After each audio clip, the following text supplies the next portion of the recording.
Salut tout le monde, j'espère que vous allez bien. Donc on se retrouve pour un top et je vous retrouve pour faire la suite du top coup de cœur de l'année 2015.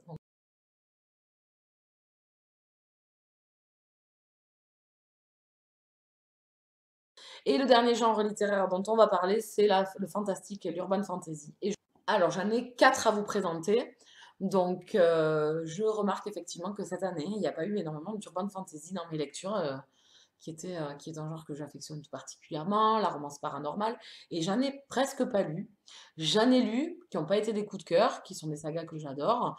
Par exemple, La Meute du Phénix, que je vous conseille énormément, c'est de la romance paranormale. C'est sur un univers de métamorphes. J'adore cette saga, donc je vous la conseille. Elle serait en numéro 5, on va dire. Et le grand absent de l'année 2015, je n'ai lu aucun tome. C'est Psy Changeling de Nalini Singh, qui est ma saga chouchou. Et je n'ai pas lu un seul tome durant l'année 2015. Donc là, ça a été le choc en faisant mes petites recherches pour présenter cette vidéo. Mais voilà. Donc en 2016, ça m'étonnerait que quand même j'en lise pas quelques-uns. Donc ceux-là, par contre, j'ai pas mis d'ordre. J'ai pas mis d'ordre parce que les trois ont été dans des genres différents, ont été de superbes lectures. Donc on va commencer à en prendre un. C'est Sid, double vue de Sandy Williams aux éditions Milady Collection Pitlick. Donc un urban fantasy sur l'univers des Fae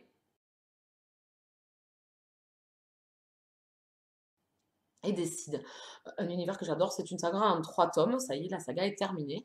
Je vous la conseille fortement, puisqu'en plus, maintenant que les 3 tomes sont sortis, vous allez pouvoir les enchaîner. Parce qu'effectivement, moi, durant ma lecture, j'ai lu à chaque parution les tomes. Et du coup, c'est vrai que quand on attend longtemps, on a du mal à se souvenir un petit peu de l'univers qu'avait créé l'auteur. Même si ces auteurs-là nous font quand même des petits rappels de mémoire durant le récit, c'est vrai que c'est un peu handicapant. Voilà, c'est mieux d'enchaîner, je pense, les tomes les uns après les autres. Donc Sid, j'adore cet univers. Donc nous avons une jeune femme qui en fait a un don de double vue, donc elle peut voir les fêlures pour voir dans l'outre-monde et pour traverser pour aller dans l'univers des Sid. Donc elle aide en fait des Fae à retrouver les méchants, entre guillemets, si vous voulez. Et donc nous avons deux personnages masculins, donc Kiyo, qui est une des personnages qu'elle connaît depuis une dizaine d'années, et nous avons Aren qu'elle rencontre donc durant le premier tome de cette saga. Et donc le tome 3 était un régal puisque c'était le dernier de la saga, c'était la fin, c'était voilà les réponses à toutes les questions, la fin de voilà de la bataille, de la guerre. Et donc on a toutes les réponses et on a enfin le fin mot de l'histoire sur ben, quel personnage masculin elle va choisir, puisque forcément il y a une espèce de triangle amoureux, mais qui est très bien mené quand même par l'auteur, puisque je ne suis pas une grande adepte des triangles amoureux, ça a le don de me gonfler. Et là, j'avoue que c'était vraiment très prenant. Donc Sid, je vous le conseille fortement. Le tome 3 qui est magnifique, superbe couverture. Les 3 couvertures de livres de cette saga sont vraiment superbes. Ensuite, un autre que je vous présente qui a pas, pareil, je le mets pas dans un ordre précis, c'est Victorian Fantasy, le tome 1 Dante Nécromancie de Georgia Caldera aux éditions J'ai lu. Je vous mets la petite photo. Alors là, on a une magnifique couverture. Les semi-poches de J'ai lu ont souvent de magnifiques couvertures. C'est vrai que j'avoue qu'à chaque fois, ils font un travail superbe. Le manuscrit, je vous l'ai montré dans une vidéo précédente. Et pareil, était une superbe couverture. Donc là, on est dans un univers de nécromants. Donc des gens de sorciers qui font revenir les morts, etc. Et nous avons des sorcières et tout ça. Donc nous avons des espèces de castes, on va dire, entre ces différents magiciens, on va dire. Et on fait partie d'une école de magie. Donc notre héroïne principale, on se retrouve un peu dans un univers fantasy, donc, mais un peu sous une époque historique. Et donc, on a nos deux personnages principaux. Franchement, c'était du bonheur. Alors, c'est une romance, mais l'univers que présente l'auteur est vraiment très prenant également. Il y a une intrigue. C'est vraiment super sympa. J'ai vraiment adoré ma lecture. Donc, Georgia Caldera, auteure française encore également. Une superbe auteure française. Je vous conseille également Les Larmes Rouges. Je vous mets la photo de sa saga-là. Donc, je vous mets le tome 1. J'ai lu les 2 premiers tomes, ça a été des coups de cœur. J'ai encore le troisième à à lire, à me procurer et à lire. C'est une auteure que je vous conseille fortement, vraiment, elle écrit de superbes histoires et Victorian Fantasy est vraiment très drôle. Donc on a 2 personnages principaux qui ont des caractères de cochons et c'est vraiment très, très agréable de les suivre et vraiment suivre leur romance et vraiment suivre cet univers un peu atypique, donc avec ces sorcières, ces nécromants, voilà. C'est un univers assez dense, assez sympa et la plume de l'auteur est toujours aussi plaisante. Elle a vraiment une magnifique plume, elle a une plume un petit peu poétique dans ses descriptions, c'est vraiment prenant. Ici, dans la romance, c'est vraiment magnifique. Elle est, on va dire, un peu plus simple que celle proposée dans Les Larmes Rouges, qui est un fantastique aussi, où le personnage masculin est un vampire, où c'est voilà, c'est un peu plus sombre, un peu plus noir, c'est un peu plus dark, ouais. Mais Victorian Fantasy, c'est un peu plus léger, un peu plus drôle, voilà. Donc vraiment 2 univers différents, 2 sagas différentes, mais 2 pépites à lire. Voilà, Georgia Cadera, je vous le conseille. Et le dernier que j'aurais à vous présenter, que j'ai lu courant de l'année 2015, c'est Charlie Davidson, le tome 7 de Darryl Jones aux éditions Milady, collection de Bitlit, donc ici un Urban Fantasy, ma saga chouchou d'Urban Fantasy.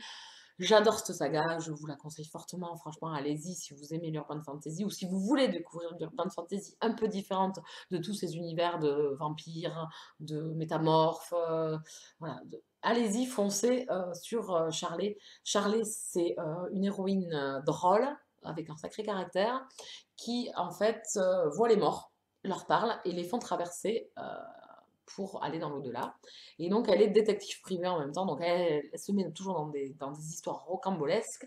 Et elle rencontre un jour Reyes, donc, qui est le personnage masculin. Et vraiment, c'est une saga géniale. Donc, on a cet univers de revenants, de passage dans l'au-delà, d'enquête.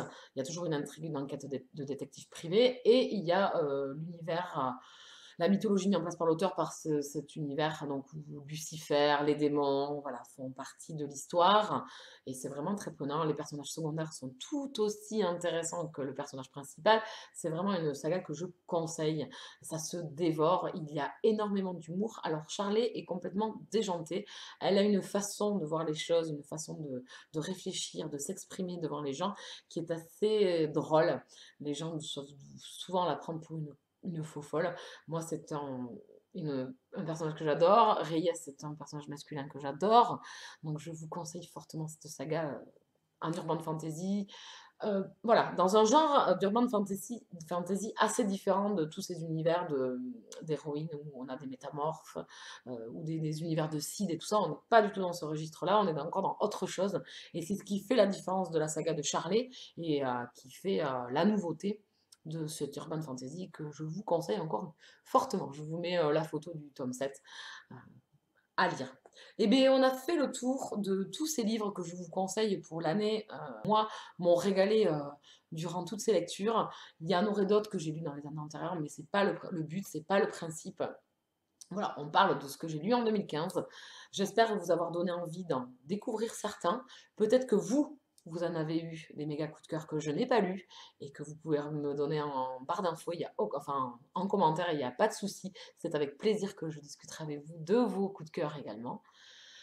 Merci de me suivre encore une fois sur la chaîne. C'est toujours un régal de faire ces vidéos, de vous avoir autour de moi parce que voilà, c'est le but, c'est de discuter avec vous.